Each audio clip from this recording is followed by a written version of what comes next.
This is the Eat Well, Think Well, Live Well podcast. I'm Lisa Salisbury, and this is episode 72, Navigating Your Menstrual Cycle and Weight Loss with Ashlee Sorensen. I find one of the biggest factors for my clients when they report to me that it was a tough week was because they were on their period. I wanted to really dive into this issue since the vast majority of my clients and listeners are women and understand from an expert how the cycle affects our weight loss and hunger levels and appetite.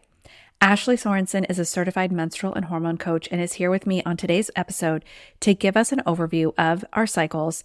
It's way more than your period week and all the rest of the weeks.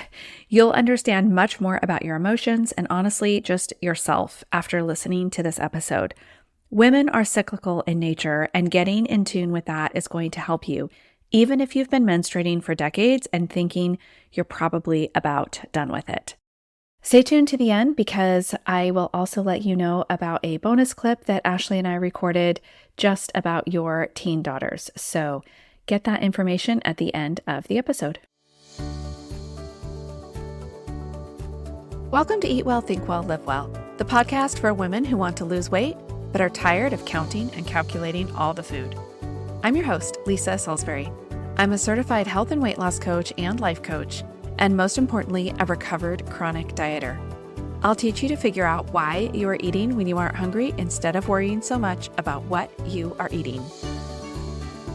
I am thrilled to have Ashlee Sorensen here. She is a certified menstrual and hormone coach. So I am delighted to finally be talking about the menstrual cycle with my listeners with such a qualified professional. So Ashlee, welcome. Please introduce yourself and let us know a little bit about what you do. Okay. Thank you so much, Lisa. Thanks so much for inviting me to talk about my favorite subject.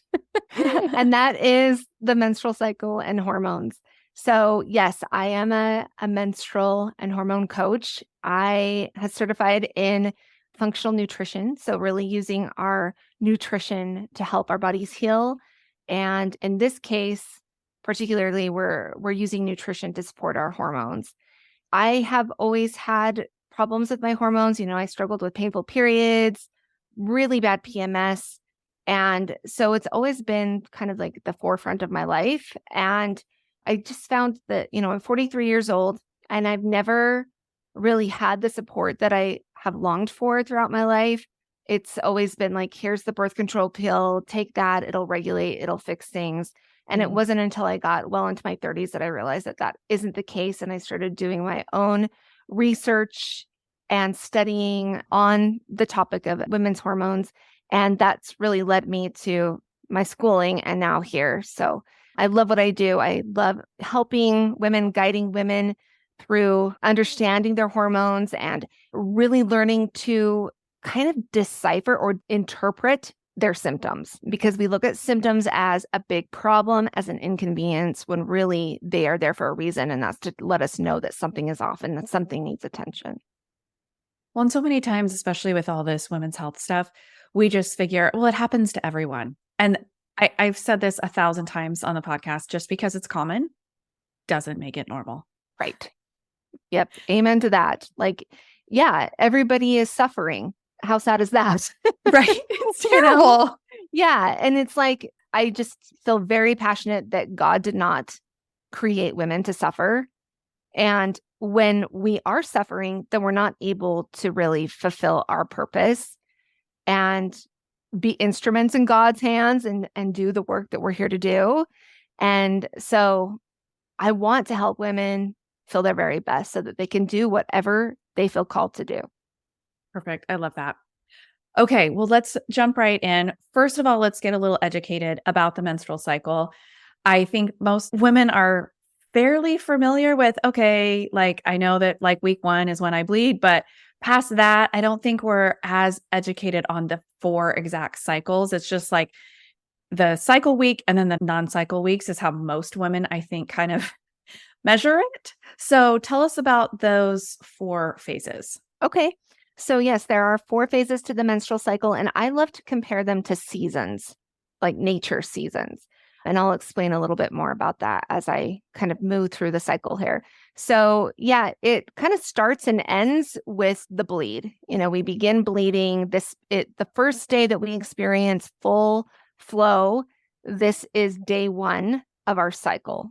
Okay. Okay. And so I compare this to winter. So I call it inner winter because our hormones are low.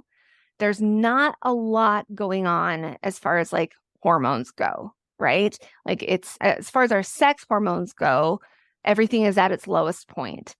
And so because of that, because estrogen, namely, is low and testosterone is low, we experience lower energy levels.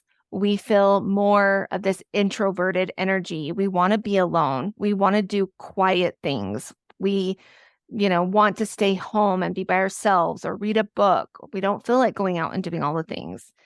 And so that is inner winter. And I like to call it inner winter because that's kind of what winter is like, at least here in Utah. There's just not a lot going on, right? Like it's pretty quiet and we feel like more desire to stay home, be cozy, and do the introverted activities. So then we move into the follicular phase, which I refer to as inner spring. And this is when the egg is maturing and getting ready for fertilization. And estrogen is starting to climb. So we start to feel more energy. We want to get out more. You may have noticed that like you start to feel more desire to create, or you're having a lot of ideas come to you. And sorry, let me interrupt for a second. What day would this be about? So now it depends on how long your cycle is.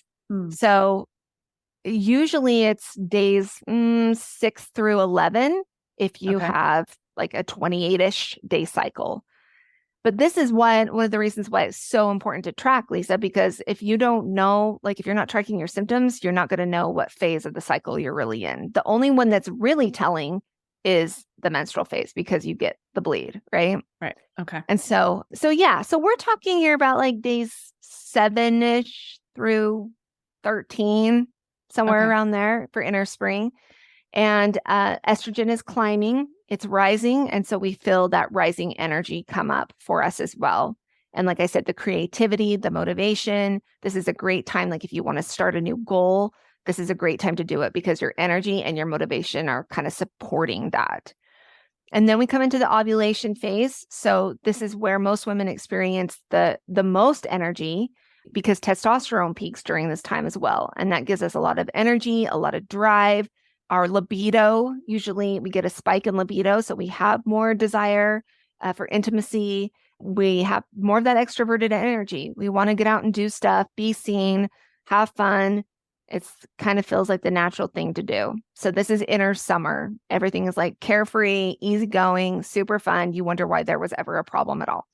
Then after ovulation, you come into inner autumn. So this is the luteal phase. And this is, usually a danger zone for a lot of women because so many women deal with PMS. This is kind of the week before the week before. Yeah.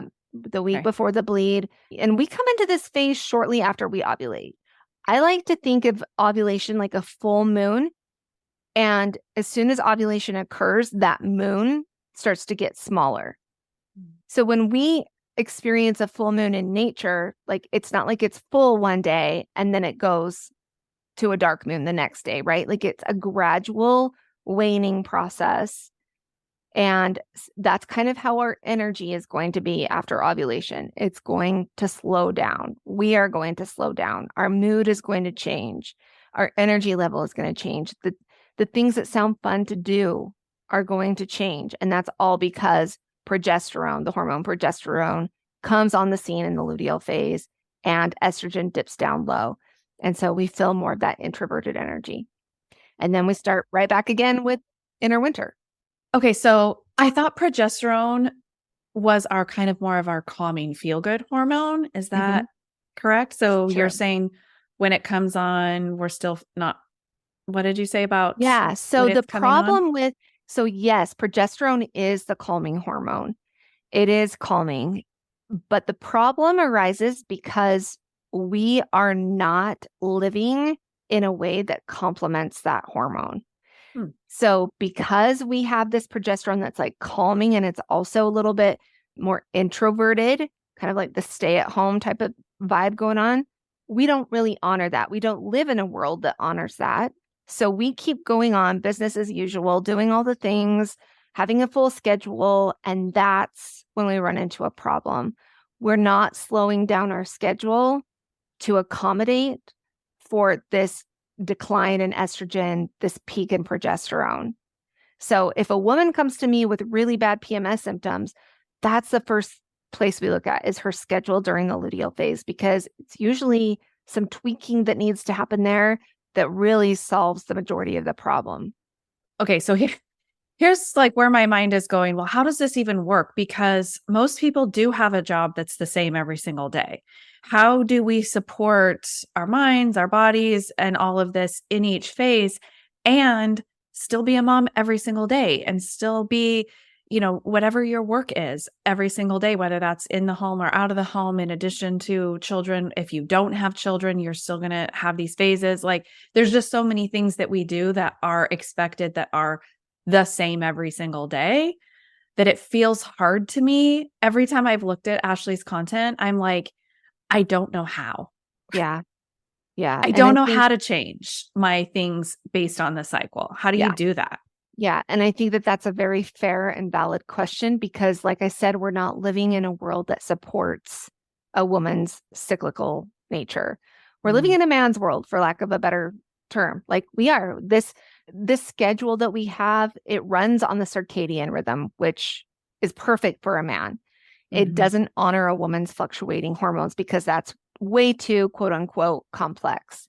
And so as women, it becomes then our kind of responsibility to decide or figure that out. Like how do we do that? And so that's what I love to help women figure out. If I could offer one piece of advice, a good place to start is if you can just find a way to slow things down during days 1, 2, and 3 of your bleed. I'm not saying go to bed for 3 days. I'm not saying cancel all your plans. I'm not saying, give your kids away to the neighbors for 3 days. Like that's like life goes on. Like we have, like we've got to go to work and do all the things.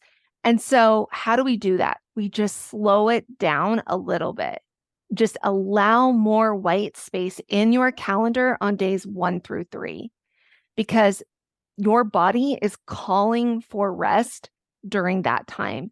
And I think it's so beautiful, Lisa, because it's like we are given this perfect container of time during the cycle where we can rest. Like our body, our hormones are supporting that rest, but we overrule it because we think, oh, we can't. Like the world's going to fall apart if I slow down. Well, then we wonder why we're so tired in the evening. Exactly. Like what's going on? Why am I so tired? Right. This is why so many of us feel exhausted, burnt out, overwhelmed, like we're not enough. We don't do enough. We'll never catch up.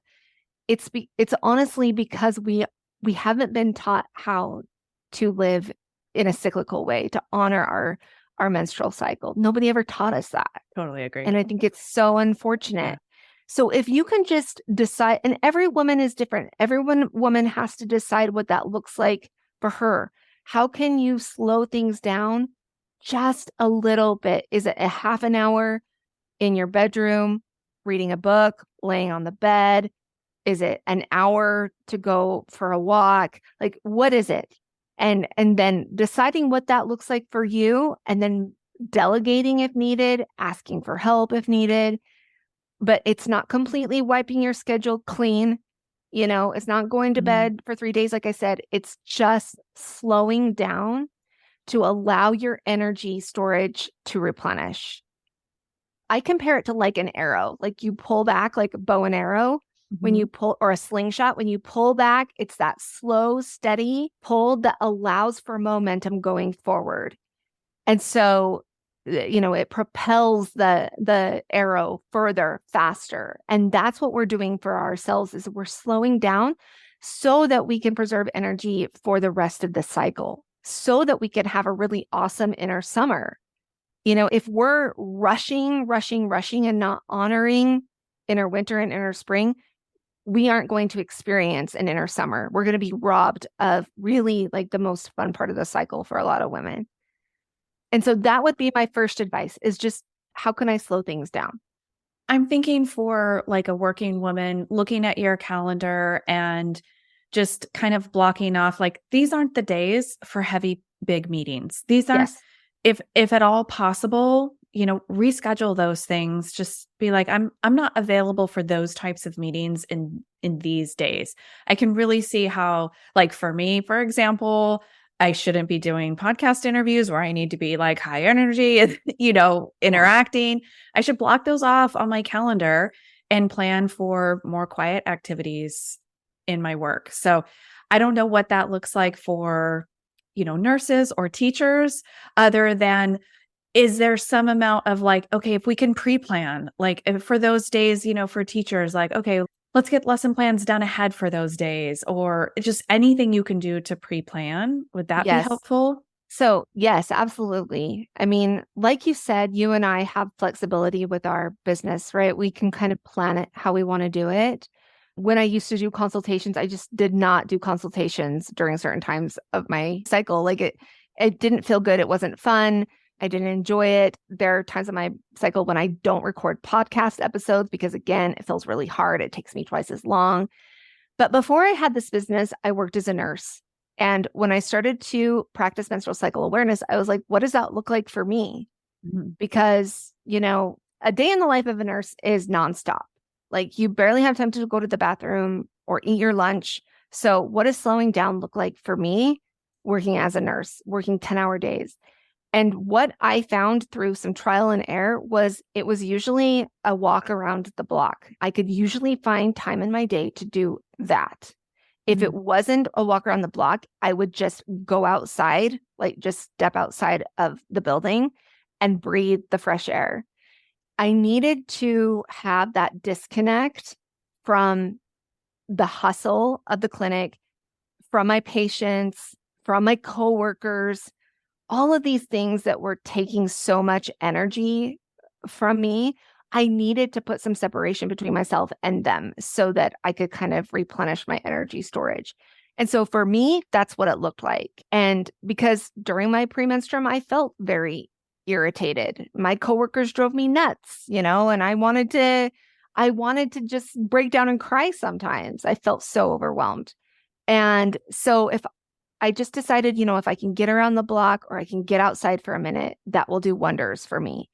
And so that would be my advice there. I would also offer that, like you said, preparing ahead of time. That's one of the gifts of the luteal phase or our inner autumn is we know our period is coming, right? Mm-hmm. Like we know winter is coming. The snow is going to fall eventually, and we need to be prepared for it. So what does that look like? I want you to think of like you were forecasted to expect this huge snowstorm. How would you prepare yourself? You probably go to the store and get some essentials, right? Like get all the food that you want. Maybe have like your favorite movies ready, prepare for your bleed in that way so that when your bleed comes, you are all set up where you can rest. So for some of my clients, that looks like preparing meals ahead of time. Like they'll prepare them, freezer meals, put them in the freezer so that when they're on their bleed, they can just pull out the meal or their husband or their kids and put it in the oven and they don't even have to think about it because those things feel time consuming, hard, and annoying when they're bleeding. They don't want to deal with it. I feel like even just having meals prepared ahead would be somewhat of a rest for me. The other thing I was thinking as you were talking about that, like just getting outside and just breathing some fresh air, I think there's even some amount of just acknowledging, oh, this is okay what I'm feeling. Just being aware of your cycle and what happens and saying what I'm feeling right now is totally normal. Yeah. And it's okay. And it's how I'm supposed to be feeling. Nothing has gone wrong. I find that thought helps me so often when my brain is screaming like, what's wrong with you? Like nothing. Yeah. Yes. Like Nothing's you're a human gone being, wrong. right? Yeah. Having a human experience. Yeah. So even if you are more tired and you're like, okay, I can't figure out how to slow down on this day, just saying like, it's okay that I'm more tired. I know what's going on can actually go a long way in giving your brain that rest of beating yourself up. For sure. Because it's that kind of that expectation that we put on ourselves that makes the inner autumn or the luteal phase, that we before our bleed, so terrible, is because we are expecting ourselves to be the inner summer Lisa, the inner All the summer time. Ashlee. And it's like, geez, no wonder we feel burned out. The expectation is so high that we're always a certain way. Mhm. And so it's not that the expectation has to be lowered, it needs to shift. Mm. It needs to shift. And I think that that is one of the biggest gifts that a knowledge of the menstrual cycle can give a woman is like, oh, like grace. I can give myself grace because, like you said, nothing has gone wrong. This is okay. Unless you're dealing with debilitating PMS in the luteal phase, which is not normal. It's normal for your mood to change. It's normal for your libido to change, for your interest and motivation to change. And that's okay. Like, what Yeah. would happen if you let yourself change, if you leaned into that? Yeah. Yeah, totally.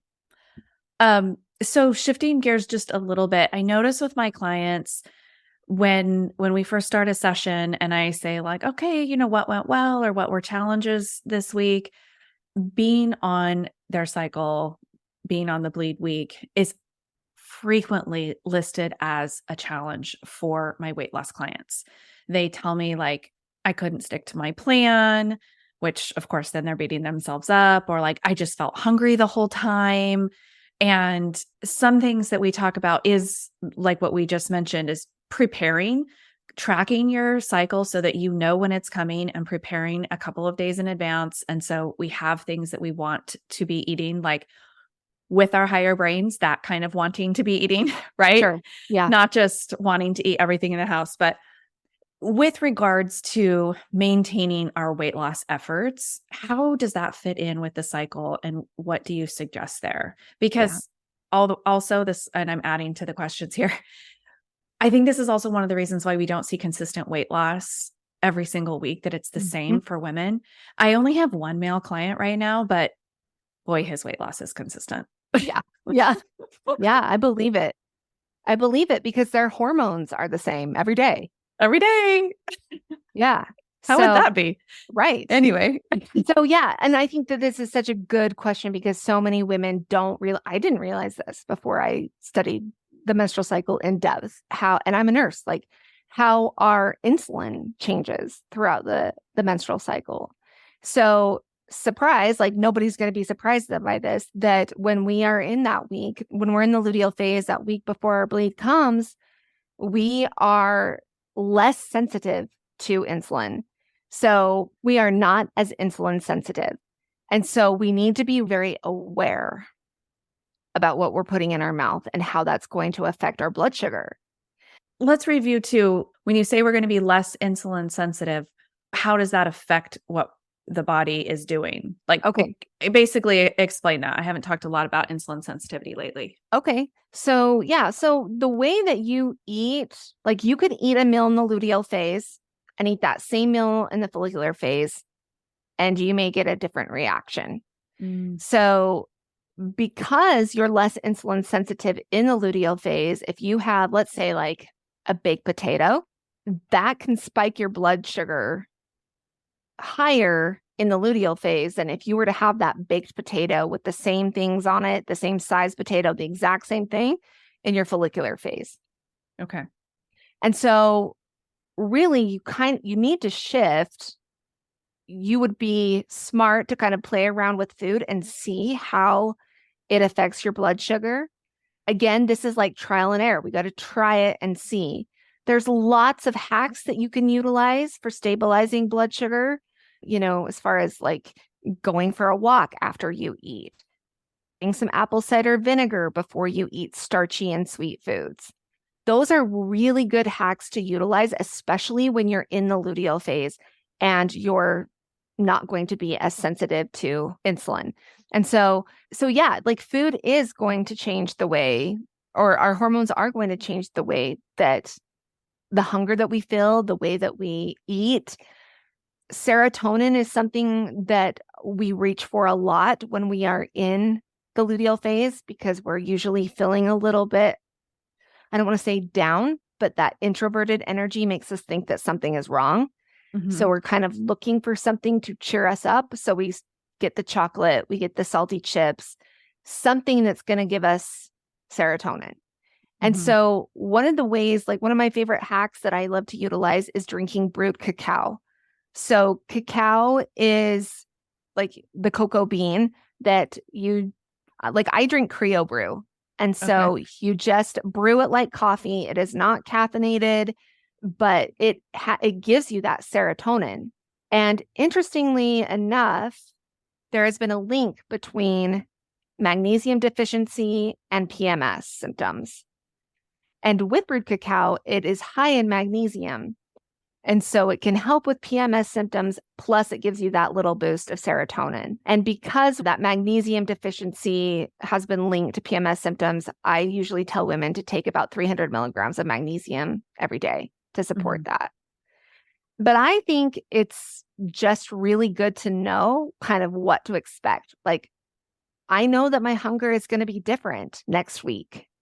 Like, maybe in my luteal phase, and I know that I'm going to be wanting all of the things, and I'm going to be reaching for sugary things and carb-loaded foods to make me feel better. So I need to have a plan in place.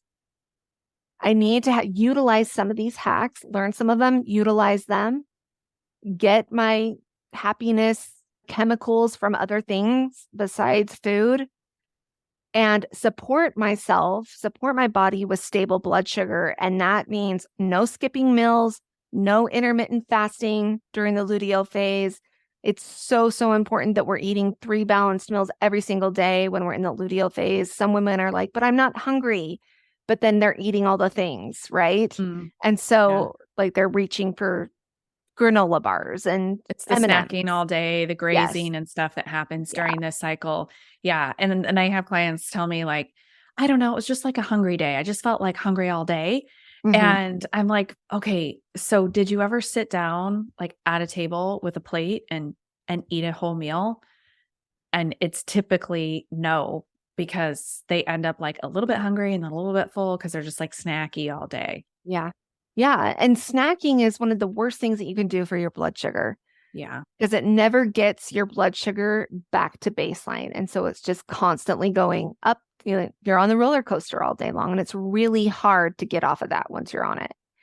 And so, if you can really, eat the balanced meals where you've got half a plate full of veggie, you've got your starch, you've got your protein, and you can keep your blood sugar levels stable that way, that will really support you, and you won't feel like you're quote unquote falling off the wagon every month and then having to start over again with every cycle. And so, yeah, like it can be done, right? It definitely can be done. You can lose weight as a hormonal woman. It just takes a knowledge of the cycle, what your hormones are doing, and having a plan in place. Yeah. Some strategies. I think for some women, like I've just noticed, like some clients, their cycle really affects them. It really affects the way they're eating. And for others, they don't notice it as much. So if you're like, I don't know, I've never really felt like it affected my eating, that's also normal, I feel like, because it's also okay if you're like, I don't, feel as hungry or whatever. That's okay. We can honor our hunger throughout the cycle as well. But I love that, like thinking about having 3 meals, and yeah, it's not the time to be fasting. It's really not like your hormones need the nourishment. And I will say, like, I do love the intuitive eating principles, but I will say that, sometimes a lot of women will experience very low appetite as their bleed comes and estrogen starts to rise, because estrogen is a natural appetite suppressant. And so that's something to be aware of, because you may be like, well, I'm not hungry. But it's also really important for women, especially women coming into perimenopause, that you are getting enough protein every day, and you're not going to get that by skipping meals. So that is something that I would keep in mind. It's such a problem with intermittent fasting, is getting enough protein when you're only eating 2 meals a day. Yeah. Yeah, for sure. Because as my listeners know, the base of your meal is protein, fiber, and some healthy fat, which is exactly what Ashlee was describing in that plate anyway. So yeah. It's always the base is really thinking about what protein you're getting in. So I didn't really want to get into perimenopause with Ashlee today, even though I think we might talk about it another time. But one of my problems with perimenopause is the erratic cycle. And so as we're talking about this menstrual cycle, those of us that are still in the peri part, like we haven't had the cessation yet, we're not in menopause. I was having like this calendar year, I just feel like all of the perimenopause symptoms like came at me with a vengeance. And it got to the point where I was like having 17, 18-day cycles. So I'm on some hormone replacement therapy now, which has been helping. But for those that are still figuring that out or just feeling like even my hormone replacement therapy isn't working to regulate my cycle, how do we figure that out? And honestly, this is one of the other reasons why I haven't done a good job with like really looking at my menstrual cycle, because I feel like I'm just not that consistent. Yeah, it's easy to kind of just be like, oh, forget it. Yeah. Because like my cycle's all over the place. Like, am I really in a season? Like, what's going on? I do absolutely still encourage you to track. So I was just looking at my calendar. I'm currently on day 26 of my cycle. I have no idea. This cycle could be 40 days. Last month it was 21 days. You never know. That's part of perimenopause. Whether you're doing HRT or not, you don't know. It reminds me of that reel that's like, surprise, surprise, right? Like, yeah.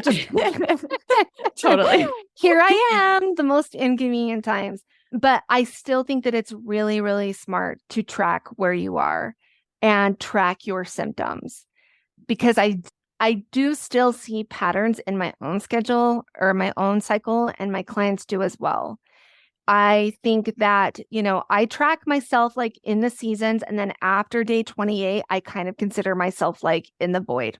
I don't know, like all the seasons, all the seasons just come in, like I'm just kind of out there. Like, I don't know I could be really happy today. I could be really sad. Like, we don't know.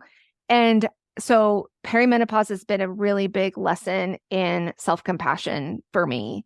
And also for other women. Like, I feel like I look at other women differently that are like, not just my age, but mostly like around my age. I'm like, hey, I'm right there with you, like learning to wade this, because it's tricky. Like, as you know, like our sleep can be, I don't know anybody our age that's getting a good night's sleep that isn't like, unless you're taking progesterone, you're just not sleeping, right?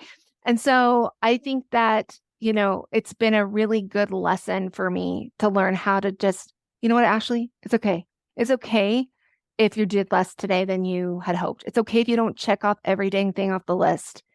It's okay. That's the season of life that we're in right now.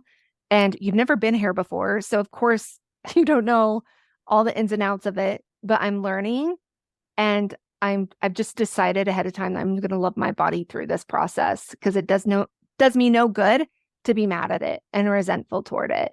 So that would be my advice, is to keep tracking. Like the best you can. The best you can. At least I would track what day of your cycle you're on, and then like your mood and energy. I think that that's smart to do. And do you have a recommendation app-wise? Like, are there certain apps that you think do a good job of that? So, I'm just using the health, like the Apple one that comes in the health. Like, oh, yeah. It's not fancy. Yeah, it's not fancy. It's basic, and that's fine. I guess it depends on how intense you want to go. I look at it as like your own me search. When people are like, how much track, like, what should I track? And it's like, well, what do you want to track? What are you curious about? What, if you're getting chronic headaches or migraines, I think it'd be really smart to track that, because depending on where your migraine is showing up in your cycle could mean different things. Yeah. And so, by the way, I was shocked when I started tracking my headaches like a year ago. I was like, it's so weird how I keep getting headaches. I like didn't used to. And I have a Mirena IUD right now, so I don't have a strong flow. And so it took me months to realize that the headaches were coming on those days that I just had like a little spotting. And that was like my entire period. Finally went to the doctor, and I was like, so I think this is what's happening. And like, they don't respond to any medication that I've tried. And she's like, oh yeah, that's called a menstrual migraine. I'm like, what? I was like totally shocked. Yeah. So it does matter. Like, when your symptoms show up in your cycle, it matters. Mm-hmm. And you're not doing this for anything. Like, you're not trying to get a grade, right? Like, you're doing it for yourself. There's And no wrong way. so what do you want to track? What would be useful for you? Maybe you want to start tracking your sex drive so that you can plan a vacation with your spouse around that time, right? Like, that would be really fun. When are you getting your family pictures taken? You probably want to have those done during your follicular or ovulatory phase because that's when your confidence is high and we have less wrinkles. And so schedule your family pictures during that time. Like, it's helpful information. And so I do recommend tracking. And as far as apps go, I like the one Flow. It's got like the logo is like a feather, a pink feather. I think that one is really good. And me, like, I just use a calendar and just because an app, I wasn't very consistent. So there's no right or wrong way to do it. Just find a way where you can be consistent. Yeah.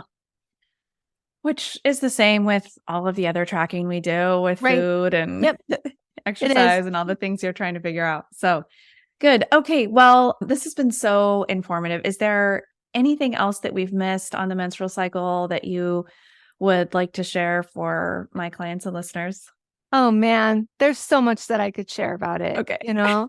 But I think that the thing that I just want women to know is that your menstrual cycle isn't a problem. It doesn't have to be a problem. For many, many years, I felt like my menstrual cycle, my hormones were a problem because I experienced so much pain and then I had PMS on top of it. But nobody taught me how to deal with it all. And so I felt like it was starting to affect my mental health. So my advice is to learn everything that you can about the menstrual cycle, to really understand your body so that you can learn how to support it. Nobody taught us that either. Nobody taught us how to support our body. And so we kind of have to look for that information ourselves. And that's the whole reason why I'm just going to put in a little plug here, Lisa, for Cycle Strategy 101. Yes, please. I want you to tell people how to find you anyway. So good. Yeah. So if you want to learn the basics of the menstrual cycle, going more in depth about the 4 seasons of the cycle, take my online course called Cycle Strategy 101. It is all online, self-paced. It comes with an ebook so that you can really learn this information. Because each phase of the cycle, we didn't even get into this, Lisa, but each phase of the cycle comes with its own innate superpowers. And so they're traits that we all have that are heightened during different times of our cycle because of what our hormones are doing. And so in Cycle Strategy 101, I explain what those superpowers are and the self-care practices that are going to help you tap into those superpowers. So learn what you can about your body and about hormones so that you know how you can support your body and your hormones. It's going to create so much more ease in your life if you do it. Perfect. I love that. Okay. So where can people find that and where else can they find you online? Sure. So I am always on Instagram, except for days 1 through 3 of my cycle. I always sign off on Instagram days 1 through 3 of my cycles. That's one of the ways I slow down during my bleed. So there's an example for you. So I am at Hey Ashlee Noel. It's ASHLENOEL. So you can find me there, and I'll give you the link for Cycle Strategy 101 so that your followers can sign up for that, and I'll give them 10% off when they sign up. So perfect. Okay. Well, we'll put all that in the show notes. Thank you so much for being here. It's been an absolute pleasure to learn about all of this. Thanks so much, Lisa, for having me. So I've got a special bonus for you. Ashlee and I kept chatting after we hit stop on the recording, and we got to talking about teaching this to our teen daughters. I ended up hitting record again, and if you want to hear that bonus 5-minute conversation about how to help your teen and probably even your young adult daughters with this, the link to get that special bonus conversation with Ashlee and I about teaching this information to our teens is in the show notes. If this episode has helped you in any way, all I ask is for you to share it. Share it with one friend or share it on your social media, tag me, and I'll give you a shout out as well. I have been getting a lot of comments lately about how beneficial the free content is that I have been putting out in the world, and sharing it can really help someone else. You can also leave a 5-star rating on Apple and Spotify and review the show on Apple Podcasts. That also really makes it easier for other people to find it because Apple loves that, and then they push it out to more people. So your review actually helps other women. Have a great week, and as always, thanks for listening to the Eat Well, Think Well, Live Well podcast.